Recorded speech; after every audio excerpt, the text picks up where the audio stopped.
Hi, I'm Tenzin Namjong, and welcome back to the series Nalanda, India's Ancient Wisdom, Lesson 3b. The prior segment introduced the nature of manifest phenomena. Now we'll continue with hidden phenomena. Hidden phenomena are basically the opposite to manifest phenomena. They cannot be known simply by seeing them out and around the world or in here with one's own mind. So how can they be known? That depends on if they are merely slightly hidden or if they are extremely hidden. Slightly hidden phenomena are those which are known by a process of flawless reasoning. Take the example for the last lesson of a single photon. Due to the inadequacy of our visual processing system, it is not possible to see a single photon with the eye consciousness. All subatomic particles are like this. They are too small to reflect sufficient light to interact with the photoreceptors required for the arising of any accurate visual consciousness. Likewise, we can't hear, smell, taste, or perceive them with a tactile consciousness for similar reasons. But just because we don't perceive subatomic particles with our senses, we couldn't logically conclude that they don't exist. In order to know phenomena that aren't directly perceivable with our sense consciousness, we must rely on flawless logical reasoning. We start by taking things that we can perceive through our senses. In the context of a rigorous scientific experiment, one starts collecting data based on a hypothesis, which, although is formed by using reasoning, is necessarily a thesis of which we have no certain knowledge. One can perceive the data with their senses, whether it's from direct observation or something like seeing the datasheet put out by scientific instruments like the particle accelerator at CERN. From there, one begins a process of reasoning. This typically falls under the rubric of interpretation of results in scientific literature, but comes into play in every step of the scientific method. For a scientist who is able to truly make groundbreaking discoveries, someone like Einstein or Darwin, it's not due just to a good hypothesis or experimental design. It ultimately depends on their ability to use flawless reasoning to interpret a direct observation. Even though variation in species has been observed since humanity's inception, it wasn't until Darwin's unique line of reasoning that natural selection became widespread knowledge. Let's bring this down to the simpler level of common everyday experience. Here, reasoning also plays an extremely important role. Suppose you're walking down the road and you smell smoke. You look up and see in the distance a house with smoke billowing out of the windows. Do you know anything besides the fact that a house is there with smoke?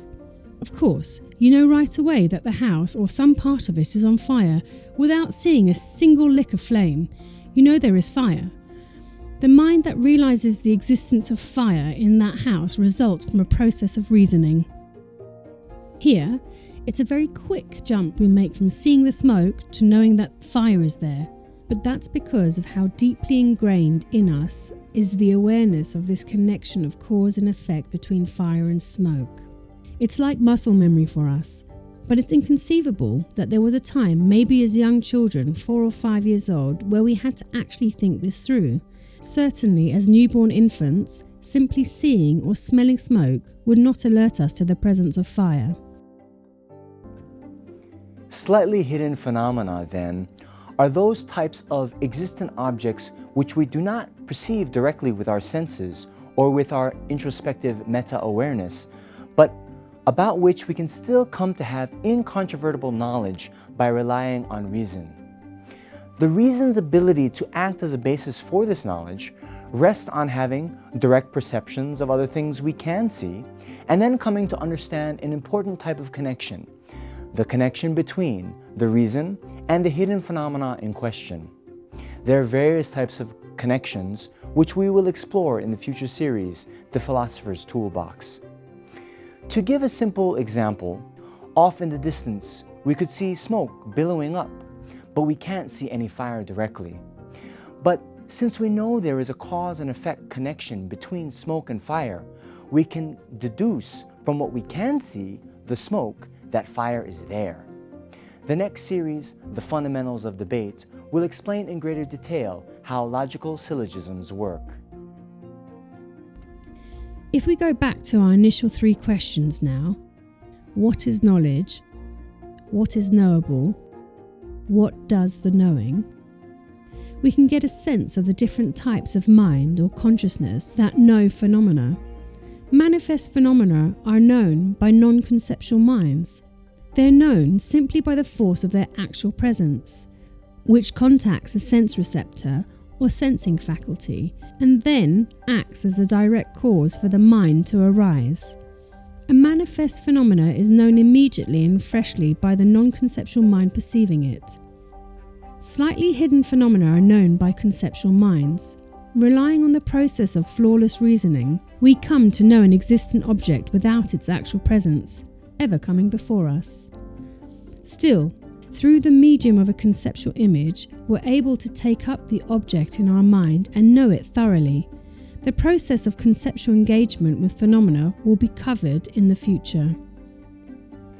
Extremely hidden phenomena also rely on some reasoning process. However, it's a bit different than the process with slightly hidden phenomena.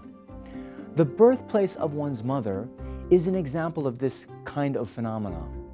In the absence of tangible evidence, there is no way to deduce that our mother was born in, say, India or Ireland.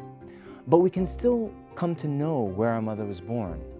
The reason then has to be one based in the authoritative testimony of someone else who does know it. Proving that someone's testimony is authoritative can be a bit tricky, but we'll look at that at a future series. For now, we can think of extremely hidden phenomena as knowledge gained through the words of someone who knows the phenomena themselves. For example, my grandmother could tell me that my mother was born in Wisconsin since she perceived it directly, and there is no evidence whatsoever to disprove her testimony. Thus, I can come to know my mother's birthplace. This type of knowledge then must also be conceptual as opposed to perceptual. I certainly can't see with my own eyes my mother being born. So now we've looked at what types of objects are knowable and what types of minds do the knowing. But we haven't yet addressed the first question posed in the last lesson. What is knowledge? We'll continue with that question in the next segment of this lesson.